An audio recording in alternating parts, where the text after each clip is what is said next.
So I have a very important job. For those of you that don't know me, my name is Mark Costas, and I'm here to be the token dude, as always, to introduce our three awesome hosts today: Summer Casmel, Ashley Hirschfeld, Evans Hirschfeld, and Erica Aguilar. Today we're going to be talking about some really cool billing things. Tell me specifically about what we're going to cover today, Summer and Erica. Erica, you want me to go or you want to go? You go ahead. You take the lead on that. Awesome. Well, of course I want to figure out her story a little bit as a female entrepreneur, because that's kind of what this whole Lady Leaders thing is about. But we're also actually going to get a little more tactical about what things should new dentists be looking for. Where do they start when they have no sense of billing acumen at all? So we're going to actually start there. Then we're going to go through a few of the really hot topics that I got lots of questions on, like perio codes, what to code out where, getting crowns paid, buildups, correct percentages of AR. Those are some things that we're actually going to be digging into a little bit deeper and utilizing Erica's brilliant brain. So yeah. So just for a little bit of context, guys, Erica, we stumbled across Erica because Michael had been to a couple of her live conferences. Michael Lomatan, who's the co-founder of DSN, he had really, really great things to say about her. We reached out. We managed to forge a friendship and a connection between her company and DSN, and it's been awesome. It's been awesome. She's been doing great live actual presentations for us, a lot of webinars, and a lot of one-on-one coaching with our DSI clients. So it's been a great relationship right off the bat. Erica has a very deep knowledge in billing and coding. A lot of us thought that we knew a lot about it just because we've had several practices amongst, the DSI coaches and the black belts. But all of us have learned something from Erica. Whoever has come across her has learned something so far. So hopefully, no matter what stage of the dental practice game or dental ownership game you are in, you will learn something today. In fact, I'm positive you will. So without further ado, I'm going to turn it over to you guys. I'm going to turn off my video, but I'm going to stay here and listen and try to be off to the side and not disruptive as the token dude. I'm very aware that I'm the only man. Okay. Thanks, you guys. Have a great call, and we'll talk to you soon. Bye, everybody. Mark. Bye. All right, Erica. Yes, I'm kind of nervous. I'm not gonna lie. Don't be nervous.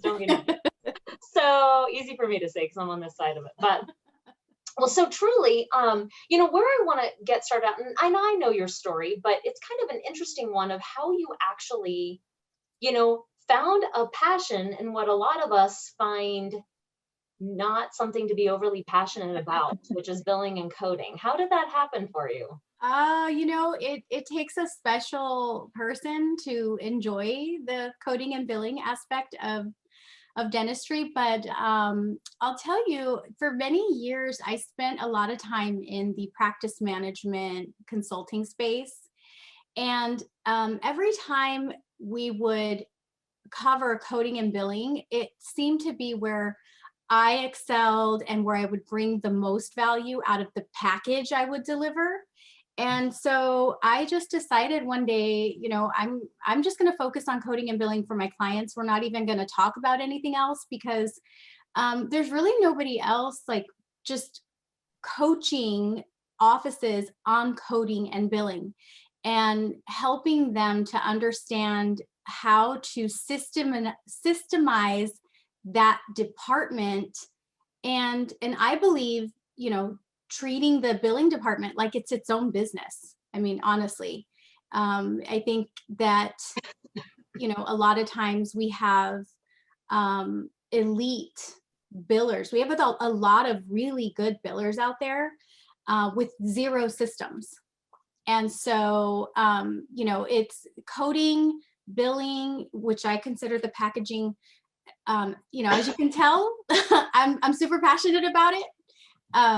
And that's just how it's evolved, over the years. Mm-hmm. Yeah. Well, and as being a woman entrepreneur, you have one son, if I remember correctly. Is that right? Mhm. Did you develop this business while raising him at the same time? I did. I have my son, he is 28 and my daughter is 22. Which And doesn't look like it could even be possible, but yes. Okay. I did have him when I was young. And so I started my career as a dental assistant and went back to school in between all of that time. I didn't finish college until I was 36 years old. It took me a long time because I had to stop and start and stop and start, and finally became an entrepreneur, a female entrepreneur. Went on to onto my own journey about 11 years ago and never looked back. So it's been something that I'm extremely passionate about, and I love what I do. And my kids were obviously my motivators. Yeah, absolutely. Yeah, we were trading podcasts we listened to as women entrepreneurs, and yes. Yes. I love everything about female entrepreneurship. I think the female entrepreneur is a different mindset.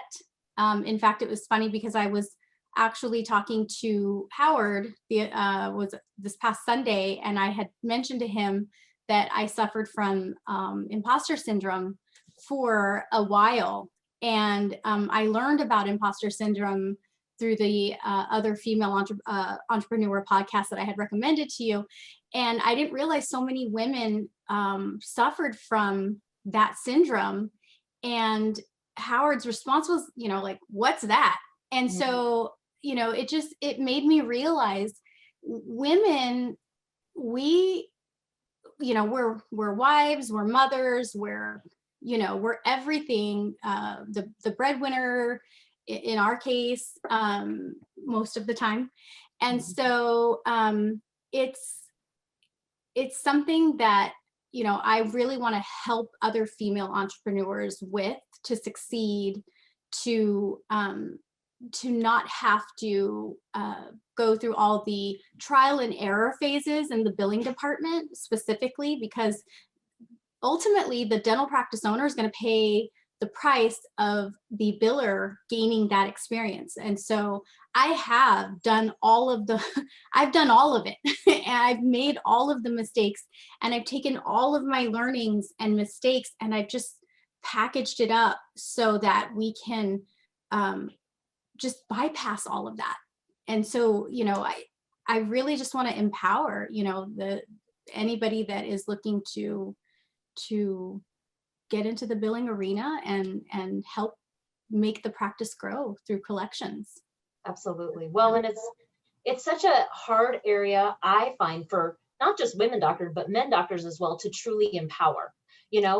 You want to empower your dental assistants because you can feel the direct results, or you can want to empower your hygienists because they can tee up treatment. But sometimes those more administrative positions, I think doctors have a hard time figuring out how to actually empower those women. And so it's been really refreshing to get to know another woman in the space who can really take these women just so eager to learn and grow and give them a pathway to help that happen. I know Allison kind of had that.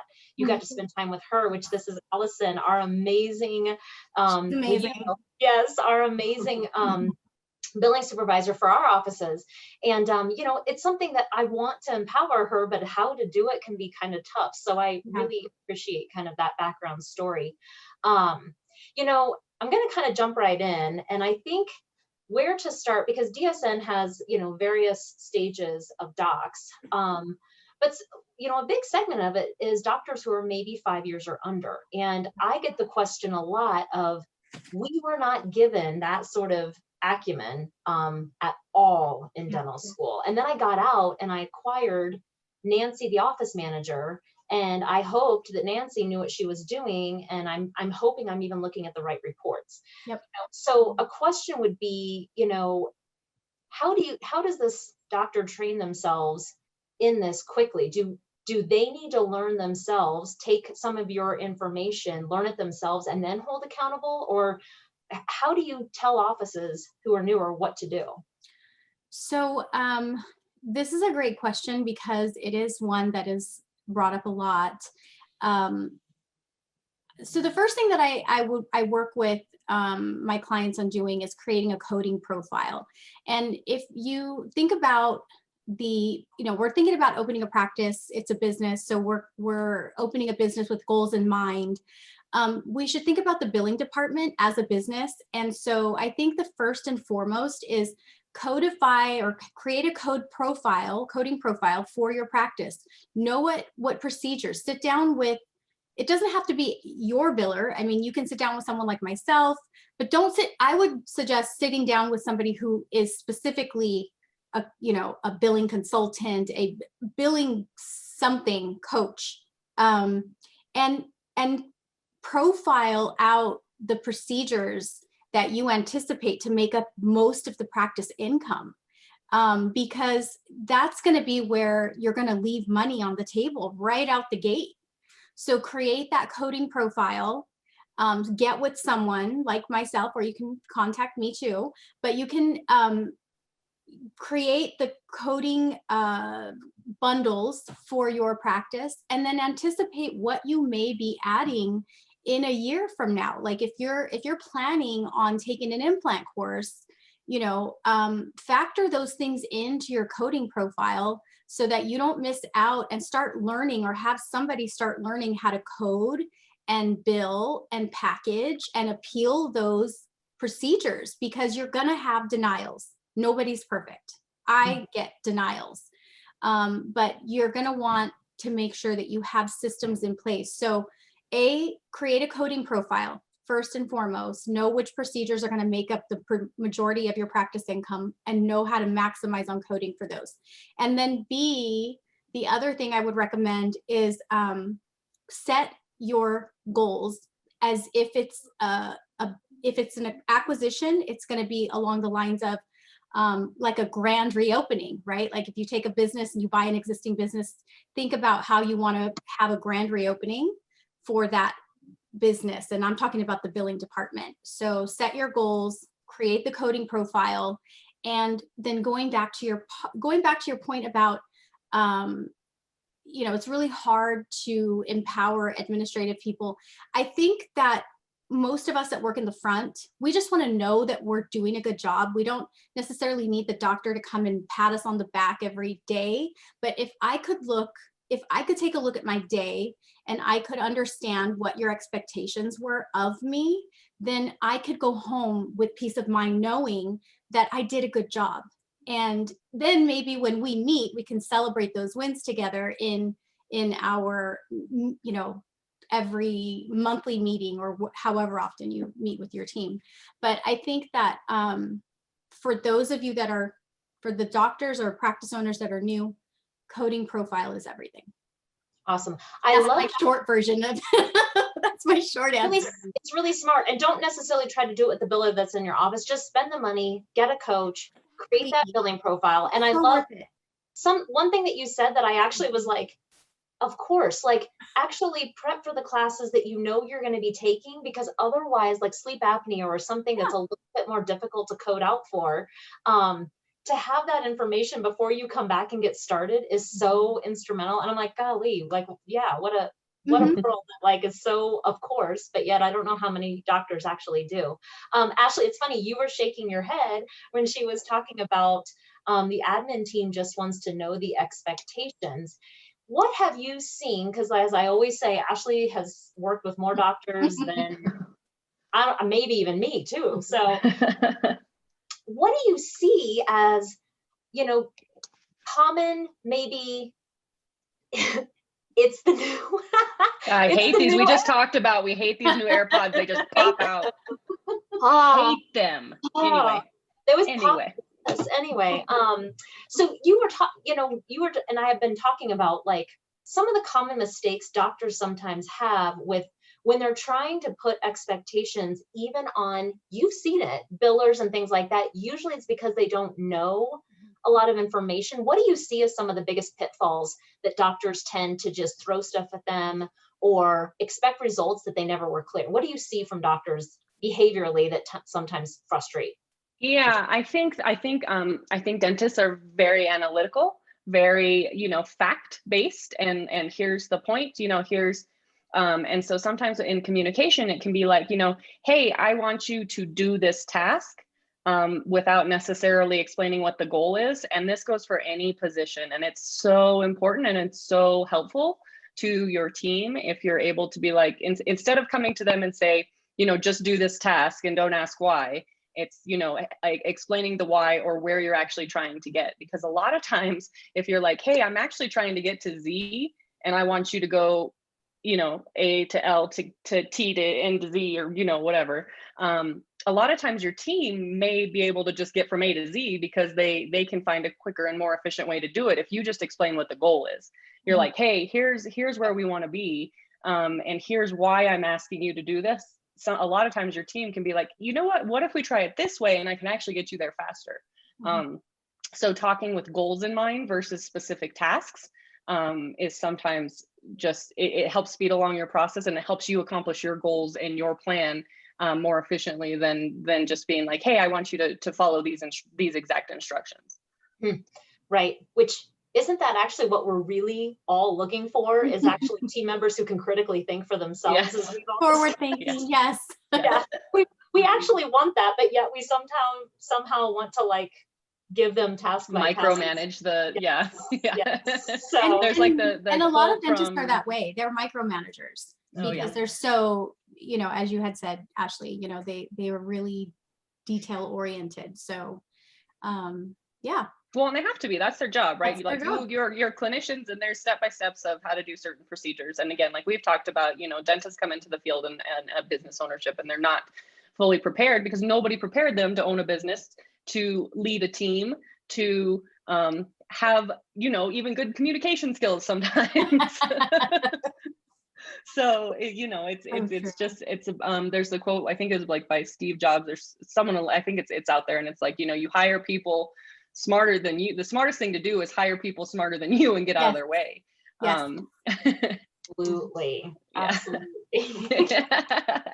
That's why we love Allison. I'm like, oh, you're so good. Do your job over there. I don't know what you're doing. I think, and I think it's important. I mean, just to add to that, Ashley, like I really think it's important that, as team members, and I really want to put this out there, is as team members, not to be intimidated by somebody else's knowledge on a particular topic.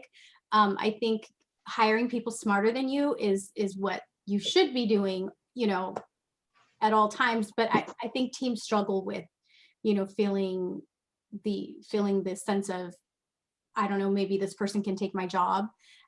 So, that we have all the right intentions when we set a billing department up. I've seen this, you set the billing department up, and as soon as, say, for example, I walk into the office, people are thinking I'm there to, I don't know, find what's wrong in the department, and there's a sense of fear almost. And so I have to explain, I'm your ally. I'm not your opponent.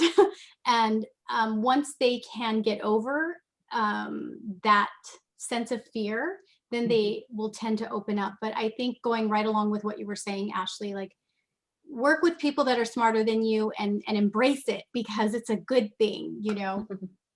I'm Absolutely. really good with coding and billing. I'm not good at a lot of other stuff. Stay in your zone of genius and surround yourself, yes, by the other zones. Yes, 100%. Absolutely. Well, so speaking of, obviously, your zone of genius, a big topic that came up and I got multiple messages about were the perio codes. So specifically when to use the 1080, the comp perio exam. Can you bill out a prophy with isolated 1 to 3 teeth? If you have a new patient who's in your chair, they have some perio, some that's not perio, what do you do? How do you actually, and this would be interesting to hear from Allison, obviously they deny often perio type stuff. So what narratives can you use to really help there? Okay. Those are all really good questions. So I'll start with the comprehensive perio exam. With the comprehensive perio exam, I'm going to try not to geek out too much on this because my answers can be really lengthy sometimes. So with the comprehensive perio exam, the first thing that I want to make sure is that we've negotiated a higher rate. If you are in network with insurance companies, making sure that your insurance company is going to pay you a higher negotiated rate, because most of the time they're going to want to pay like the 150 and the 180. That's, Allison, you know what I'm talking about, speaking code now, but they're gonna, if you look at the fee schedule prior to negotiation, they usually will pay both of those at the same rate. So you will have to go back and tell them, you know, I want the 180 to be X% higher than the 150. When it's appropriate to use that code is in a couple of instances. Say the patient comes in as a new patient and they have been diagnosed with perio. It would be appropriate to bill a comprehensive periodontal exam, because both the D0150 and the D0180 have once in a lifetime per provider privileges. So that would be the first scenario, the easiest. You are going to spend more time with the patient, which is why you want that 180 to be negotiated higher, so you can get reimbursed for your time. And then second instance would be when the patient comes in for, say they have been coming to our office for a few years and now they have periodontal disease. Instead of a recall, we are going to bill a D0180. Again, it does have once in a lifetime per provider.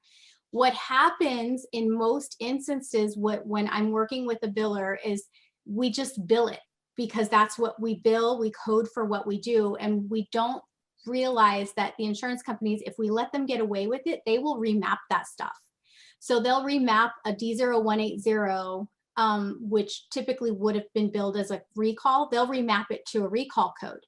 So we need to make sure that in the event that the patient comes to the office for recall and now they have perio and we need to bill out for a perio comprehensive exam, we need to include a narrative that talks about the interruption of time, because now we had to spend more time with the patient. And that's what we're really trying to point out to the insurance company is, you know, the patient presented for this, my schedule was interrupted, doctor's schedule was interrupted, and we ended up having to do this. You know, and so explaining this and that will help the insurance company see what you do. Yeah, so because typically when you have a narrative, it is going to be seen in most cases. It does get seen by human eyeballs. So, you know, we want to make sure that they understand, do not remap this. This is what happened. Okay. So yeah. can I confirm, because I'm actually taking notes too.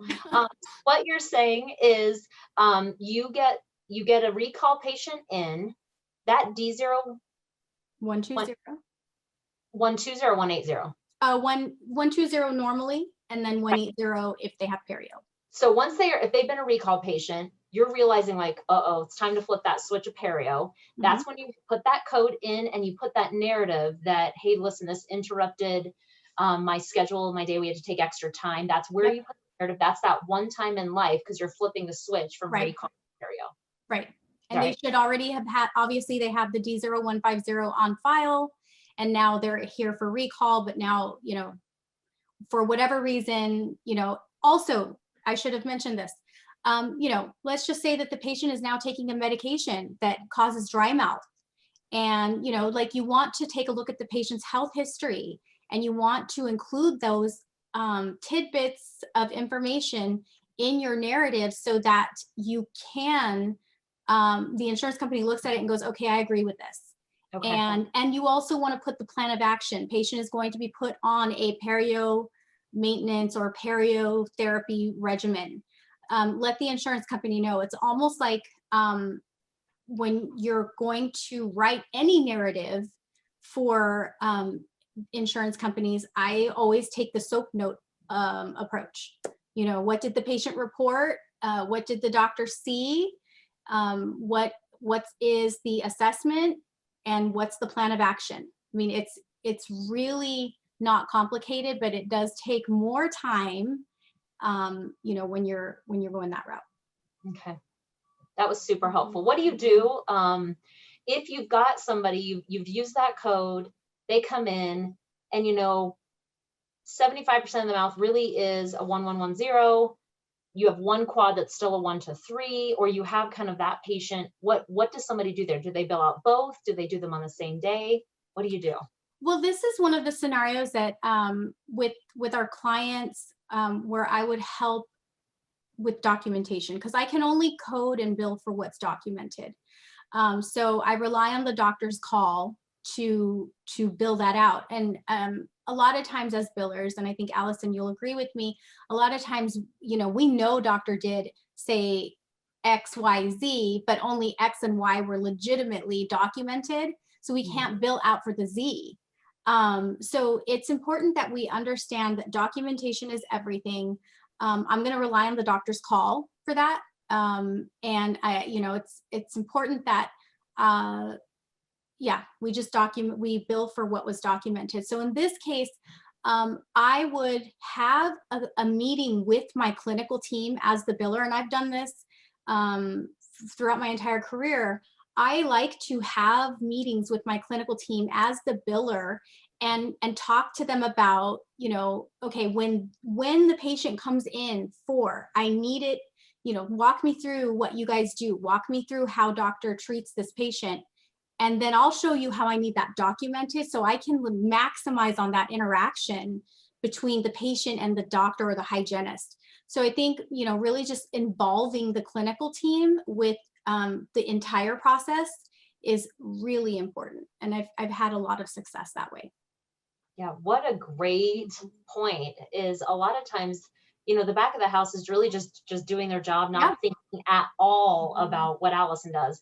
And what's just funny, because I have a question coming up for Allison, and I have a sneaky feeling that this is going to be part of what she talks about. But, you know, I can only imagine the level of frustration at the fact that you're trying to sit in your little space, do your job, get It's clean so plates. And yeah, I can only imagine. Alice and I talked about it. We talked about it. We had a full conversation about this. And, you know, just it's kind of like backwards management, back office, managing the back office through the billing, you know, because as the biller, it is so frustrating when, like, I've had meetings with my team on things like, this is what the intraoral, every crown prep needs to have a preoperative intraoral. I don't care if you need to put your hand and stop the doctor, but, you know, unless you're going to pay this claim, you need to, I need this because I need this to be paid. So we've had meetings with our clinical team, and we've had, you know, shown them, this is what an x-ray looks like for this procedure. This is what I need it to look like in order to get paid. And then just holding them accountable really helps. But I think where we bottleneck is when we have associates that don't, you know, they're not necessarily holding the rest of the team accountable. And so, you know, we can go into that further into that topic, but I won't. But, you know, so like, I think just having the clinical team understand what we need as billers will make a world of a difference. Yeah.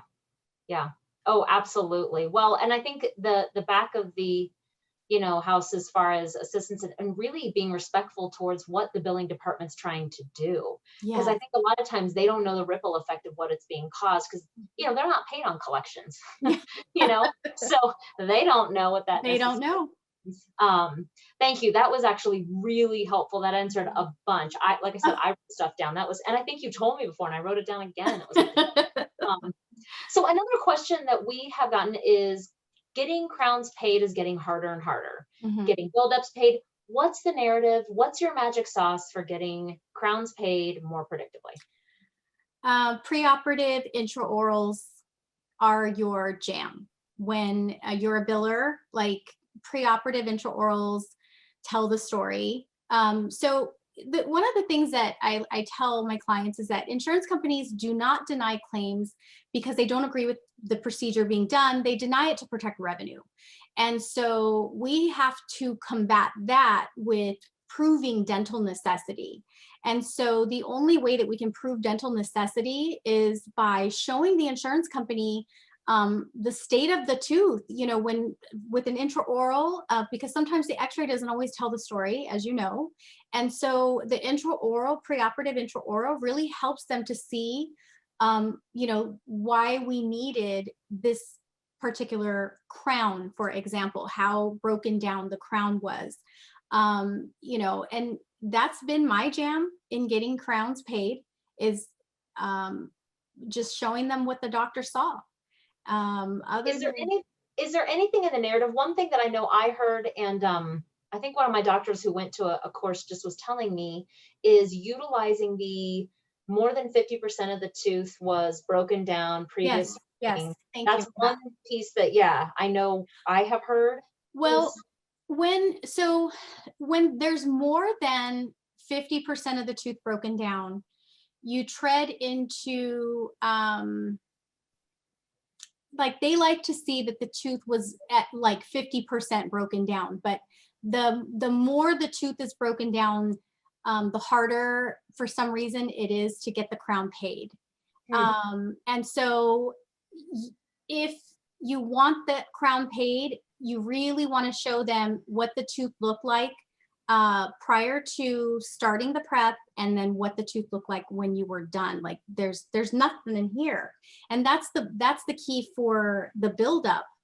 Again, a preoperative X-ray, and there's 3 magic words that you use when you're putting a narrative together, and necessary for retention, because that's all they want to know. So if the tooth is not endodont, it doesn't have a root canal prior to, and the tooth has 50% tooth structure or less, all the insurance company wants to know to protect their revenue is that you needed to do this procedure because of retention. There was no retention, so build up necessary for retention. That's it. You don't need to go into any lengthy narrative. That's all they want to know, and that protects that makes them feel good about paying that claim. Yeah, right. Oh, that was so good. That was a really good explanation. Thank you so much. Because I think combining just the right narrative with the right photos, the right x-rays the first time. Oh, yeah. Oh my gosh, makes such a huge difference in getting paid quickly, and really just making it to where your sweet billing person doesn't want to just claw their eyes out. So. Oh, I know. Yeah. Awesome. Thank you for that. Another question that came up a couple times actually was percentages of AR. What's really healthy? And I'm going to say too, like obviously, as you know, we do a lot of ortho in our practice, separate from ortho, which becomes another part of the question. But I'm assuming you separate GP and ortho. Yes. Always. Okay, because otherwise that would be real difficult. But tell me kind of what for you, as we were kind of discussing previous to this, like what are healthy numbers for you, or what you would suggest? I have my own set of guidelines that I use. It's just, it's more of like an at a glance thing at this point. When I'm looking at an account receivable report, I can pretty much look at it and tell you where these numbers are going to fall. But I like to see that in the 90-day or greater column, I don't like to see that column heavier than 3% of all of the money owed to the practice. And then when we get to the 60 to 90-day column, I don't like that column to be greater than 5%. Now that's just a benchmark that I've been using for probably 10 years now. And it's not let me down yet. So that's pretty much the way I like to look at it. And when I look at my account receivable number, I'm not necessarily looking to understand what claims, I am looking to see what claims have not been paid, but really I want to take a deeper look at the account receivable, because I want to know if these claims are delayed in payment because we are contracted with self-funded plans. And so if we are contracted with self-funded plans, I really want to take a deeper look as the biller, and I want to understand how many patients are attached to these plans. So is it worth staying in network with these plans? If we have 350 patients attached to this plan, probably yes. But if there's only 11 patients attached to this plan, maybe look at that contract and possibly get out of network. But you know, it's more of a deeper look than just saying, oh, okay, you know, I'm healthy. Because even, you know, a healthy practice can still have, you know, way too many self-funded plans that we don't need to be in network with. Yeah, absolutely. Well, and you know, when Allison really started diving into ours more, and please chime in, you know, one thing she even noticed was like so many of our auto pay type Yes. accounts really were affecting our AR in a super unhealthy way. I don't know if you have anything to add to that. Well, I mean, I feel like we've came so far. I mean, just since I've been here at Castle Absolutely. Peak, you know, but the system that we used to use for our auto pays was, it was just not, it was not very automated. It wasn't integrating with our software. We were missing tons of payments. You know, where now I feel like the system we have and the integration with our software is just so awesome. So that's not, you know, it's not necessarily an issue, but we're constantly growing and learning. But let me ask you, Allison, had you not taken a deeper look to try to understand the pattern, right? So, and this is where I find a lot of billers, you know, they don't know, or they just don't have time. But this is a great point that you bring, that you took the time to really crack open like what was going on in your billing department. And it had nothing to do with the claims. It was the auto payments that was causing your AR to climb. So, I mean, that's a great point. And that's what I'm talking about when, you know, when you're looking at the AR, look at it with a broader stroke rather than just thinking about the claims. Yeah, absolutely. Well, and another question, I'm not sure if you can specifically answer this, but you know, one doc was at our, you know, one of the people part of the Lady Leaders was talking about, can you pull out of Open Dental some sort of query about ortho plans versus, you know, how can you tell if you didn't distinguish from the get-go an ortho AR from, you know, just regular general dentistry within Open Dental? If it's like, for us, we make the duplicate chart in all caps for our ortho patients. So they kind of have these two separate charts. But if you didn't do that, do you know of a way, was a question? I don't. I was trying to figure out if we could find out like a race kind of profile the other day with Open Dental, and I couldn't, because if it's not getting put in, like that's like trying to get an age graph, but we don't put age in ever, then we would never be able to. So but I do know that Open can create queries. We all know that, right? Like Open will create whatever you want them to. Yeah, that may be one for their Facebook group, is to see. I know. And that's why we did start the second chart, was just because we started doing so much that was getting, and it skyrockets obviously your AR, you know, so supplies, all of that. So yeah, thank you for that. Another question, and I know we asked it too, was, can you do negotiations with insurance yourself? Do you need one of those companies? Should you pay the 5, 7, 9, 10 grand to have a company come in and do insurance negotiations? You can do it yourself. It is possible to do yourself.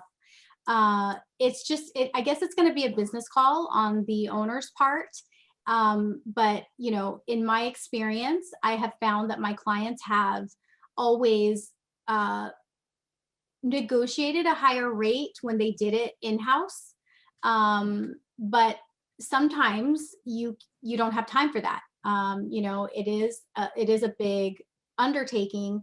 It is not hard at all. It's not a hard process. It's just, there's a lot of follow-up involved. And I am a fan of doing it yourself, and I'm probably people aren't going to like me for saying that, but I am a fan of doing it yourself because I have seen offices get a higher negotiated rate that way. Okay. So really, how much time, this may be too ambiguous of a question, but how much time do you think your billing specialist should actually devote to this? And how, I mean, I know every insurance company is different. It's every 1 year, 2 year, whatever. But how much time do you think that they should plan on spending? And are there better days, times, ways of doing it? So you're talking about the negotiation process? Yes. So every insurance company is different. The first thing that I would recommend is identifying your top 3 insurance companies. And by that, I mean, where are you writing off the highest? And so, you know, are you writing off more than 40, 50% of your UCR fee? If you are, start with those insurance companies and those plans. The amount of patients per plan also matters, but make sure to get on the ones that you have the highest write-off percentage. And then also, if you've never done this before, then contact the insurance company and let them know that, you know, we want to start the negotiation process, and, you know, just start making your way through. It's really just all starts with an email most of the time. Finding the retention specialist, because that's the person you want to speak to, and developing that relationship with them, you know, massaging that relationship, because you're going to negotiate with them again. You're going to talk to them several times over the next decade, if, you know, assuming you are going to be with this office. But the amount of time that I would recommend is maybe an hour in the morning, you know, for the 2 or 3 that you're focusing on. Is there an email you need to respond to? It's not hard. It's just another process that you have to stay on top of. And I think if you're intentional around the process and being on top of that process, I find early in the morning is the best. And maybe like an hour, and just respond as necessary, and get them to the point of the final negotiation. Okay. Can I ask? Yes, please. So, and this may be a question, Erica, just for later, but I am currently also, I mean, would you recommend spending the time and trying to do this directly with the insurance companies? Or, you know, I've opened the book on the world of these TPAs and all the third-party administrators out there, which I've, you know, been told the fees can be higher, and we might be better off trying to just contract with them and reaching the companies. So kind of, what are your thoughts on that, on, you know, looking at these third-party administrators versus contracting directly with the companies?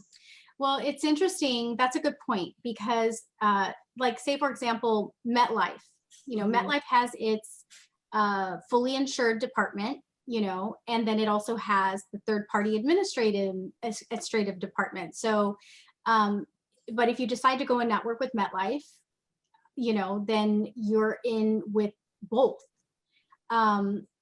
With these third-party administrators, one of the things that I really think that a lot of offices need to understand and ask, which I find a lot don't, believe it or not, is which fee schedule are you going to be using to pay this claim? Because sometimes you're dealing with GEHA, but you're going to be paid by United Concordia, you know, like, so we need to understand all that. Again, Allison, going back to your question, you know, should you continue to do it yourself, or should you go with a third-party administrator? I personally think that you go with the umbrella, and then there's all the other companies, because then that will automatically contract you with every. So going directly with the insurance company, is that? Yeah, the big umbrella. So you usually have like the like Cigna, for example, can have like 25, 40 little guys under them. But understand, you know, self-funded or fully insured, like, make sure that you understand that when you go in network with, say, the big guy are you going in network with a bunch of self-funded plans as well? Okay. Mm-hmm. Okay. Awesome. Good. Actually, I'm still digesting a little bit of that right now. There's just so much to know. What's this thing? You know, and it's so like, I know that there's a lot of us out there talking about this stuff, and you know, we're all saying the same thing. We're just saying it in a different way.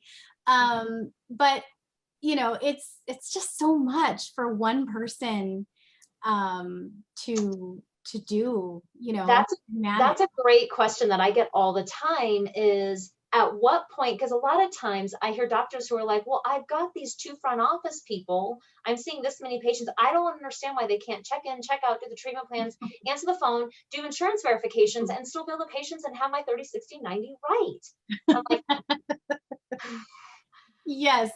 So usually my go-to, and Debbie and I have said this before to the doctors, is we're like, we're going to have you go ahead and call this insurance company. Oh my gosh. This insurance. When they're on the phone for 37 minutes trying to make it happen, we're like, that's why. And then you check those patients in and get the, and be on hold and get hung up on. Yeah. Oh, I know. It is so frustrating. There's Allison, there's so many billers like that don't get their own space, you know, like they're just in the front. I've seen it, you know, they're trying to verify insurance.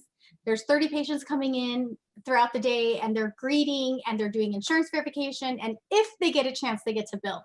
Yeah. You know, it's just crazy. Yeah. One of the things that I wanted to add also, Summer, is that a biller is the catch-all to the practice. This is why I think it's important for billers to have meetings with their clinical team, because the biller sees everything after the interaction is done.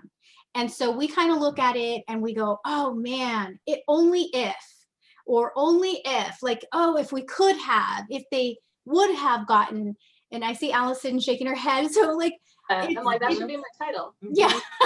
So I think like that. She's like the autopsy girl, isn't she? Like, oh no. Yeah, like you get to like see the interaction after it was done, and we become like almost like the nagger of the, like, I don't mean to put it that way, but like, you know, I don't see a note here. What did you guys talk about? You know, I need to know, or I need to see the patient didn't check off high blood pressure. How do I know? Like, it's just all of everything that we catch. So I call the biller either the auditor or the catch-all to the practice, because they catch everything. So I think the billers, if they really want to add some more value, I think what they can do is compile that information on a monthly basis, and talk to the doctor. You know, here's some of the stuff that keeps falling through the cracks, and you know, how do we want to stop tolerating this? Like, what are you tolerating in the office, and how can we create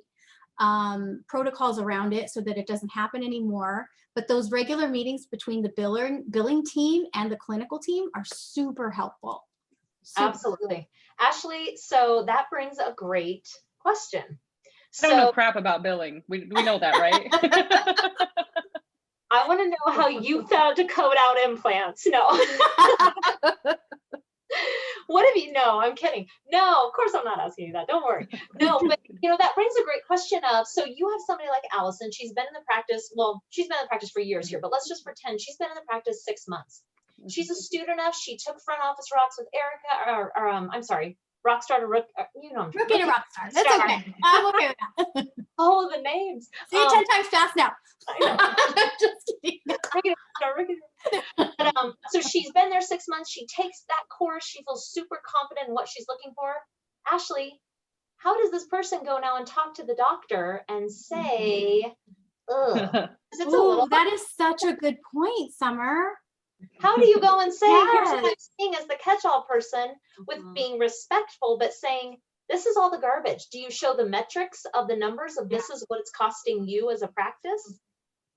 Yeah, I mean, so it's sensitive, right? Like you don't want to show up and be like, "Hey, you guys have been really doing this wrong, right? Did you know that I found all these things you did wrong?" Like you don't want to be that person. Something that I have found helpful is especially like it goes back to the goals, right? Like I've been tasked with meeting these goals, and so if you go back to the doctor and you're like, "Hey, so I know these are your goals, and I know that you know you really want me to meet these things, and I see an area of opportunity where I think I can help you meet those." You know, and you know, the joke is you got to word ninja things, right? You gotta come from a place of helping and a place of, you know, you're wanting to complete your job to the best of your ability, and really you're there for them. They hired you for support, and listen, I'm here for you, and I want to execute as best I can. You know, here's what I'm seeing, and I think with some small tweaks and some systems, you know, I'm going to be able to help you meet these goals and hit all of, you know, your targets. So I think it's just about having that sensitivity. One of my, I think I've talked about this on a couple of podcasts before. One of my favorite books is called The Ultimate Team Player. And in that book, you have to, they say the ultimate team player is hungry, humble, and smart. So if you approach, you know, your supervisor, your employer, you know, the doctor with humility and just kind of, you know, owning your place, you know where you are, you respect them, that goes a long, long way. That's so true. I didn't even think about the delivery of the information. I was just thinking, you know, compile it and throw it at them, I guess. Well, I've been there before. I've been a dentist, a practice owner, right? And I've had people come and they're like, "You're doing all this wrong," and I'm like, "I know, but Help me." Yeah. but now I think you're a jerk, and I don't want to work with you either. Like, Yeah.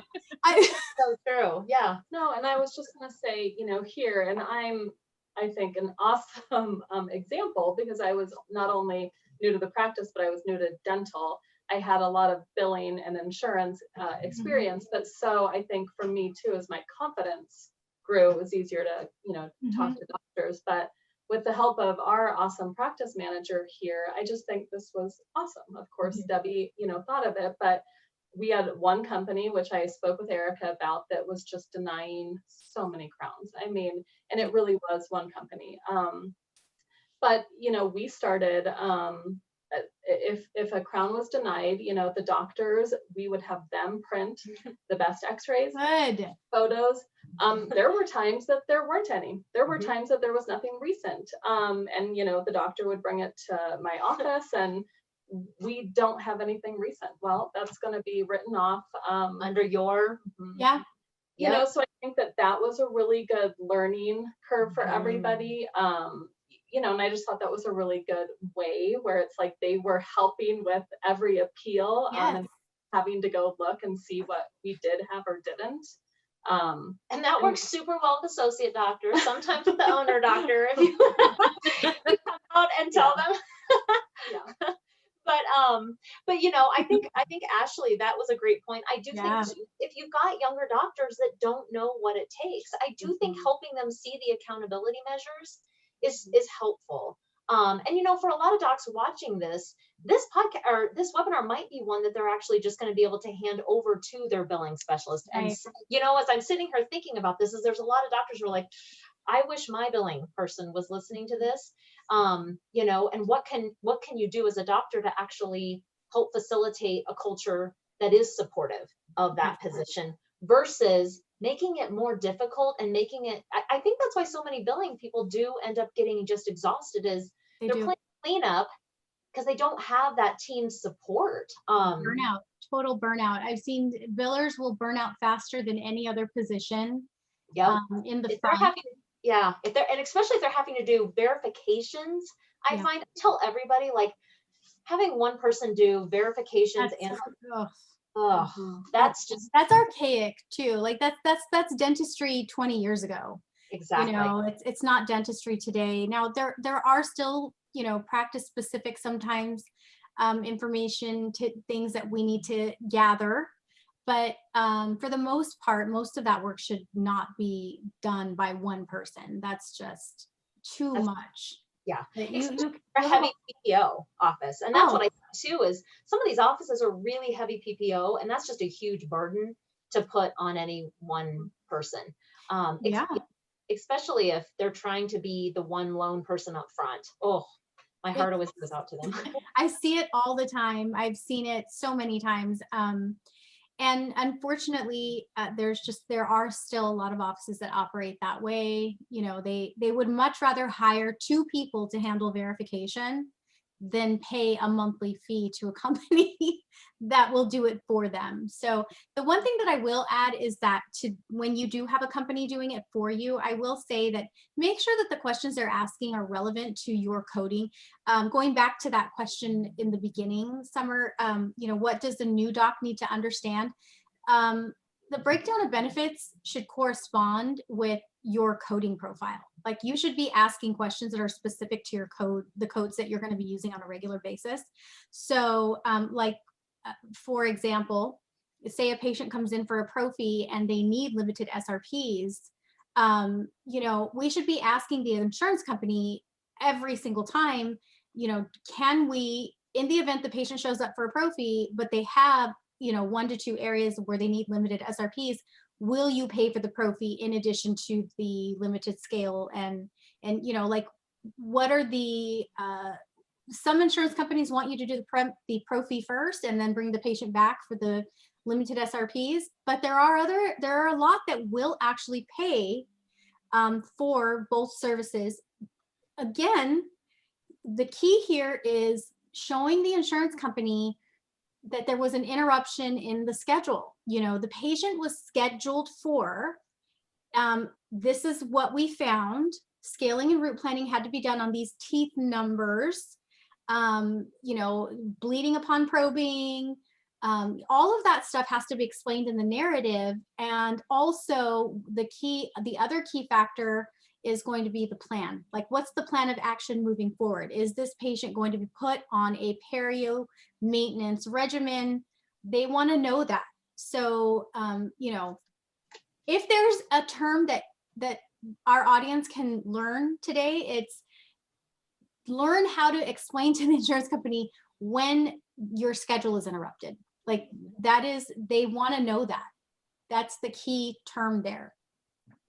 Yep, absolutely. And what I was thinking is hygienists almost for their templates should probably just have that narrative started and take it out as needed, knowing that 40% of the population over 30 have some form of perio already or whatever it is. They should probably just go ahead and have that narrative in so that she knows that, So important, so vital to have a prophy soft tissue management protocol. A lot of times we think about scaling and route planning and having soft tissue management developed around that, but we overlook having a prophy soft tissue management protocol, because in the event the patient is in fact scheduled for a prophy, but then they need SRPs, we want to get paid for what we do, right? Yeah. So how does that look to the insurance company so that they look good paying that claim?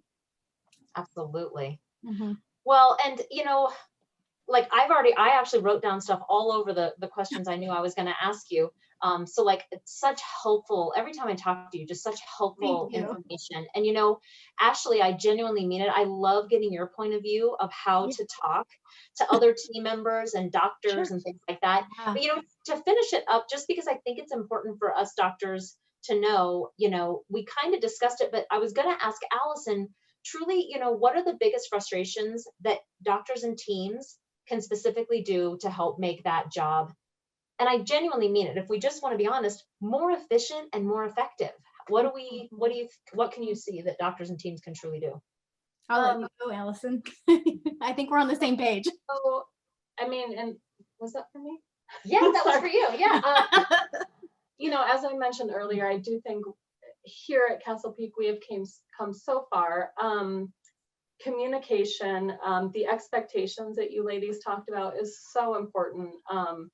And that goes for everybody, but the doctors with the information included. I know the other year for our crowns, you know, a template was set up. So kind of like what you were saying with the hygiene narrative, it is in there every time. So every single crown, it is marked if it's a replacement or an original. If it's a replacement, that original placement date is entered. And then the main reason for the crown, you know, we use very specific verbiage for our narratives, but that's in there. So every single crown now that is entered, and it's awesome. But that wasn't always the case, Yeah. For that, it was each doctor kind of putting in their own random, so that was incredibly helpful. And I just think setting those expectations is awesome. And then just communicating, documenting. Yeah. I think so too. I think, well, from my experience when I was a biller in an office, my biggest frustration was, the lack of documentation that I would look at. Sometimes I just didn't have adequate documentation to write a narrative that would support the procedure. And so, I think that you did a great job at closing that gap, because that's really where the big pain point is and I think I would speak for most billers. It's the lack of documentation and ability to create a strong narrative from that documentation. So, and I believe also from our doctors, they get stressed out about, they don't know what to write. They rely on us to teach them how to help with the process. And I think we just assume because they're doctors, they should know how to write their notes. I'm a big fan of the SOAP method, and that really helps me get claims paid. So, yeah. Awesome. Erica, like truly so many pearls, I think, in this webinar. I almost want to and if you didn't watch it, figure out how to sign up for it, because it was one of those truly an hour well spent of your time. I think it really, if people would do just a few of the things that you said, they could do no more dentistry and actually collect more in 2021. Yeah. Which is so amazing. Game-changing stuff. They really can. Yeah, absolutely. Well, thank you, Erica, for just it was a pleasure.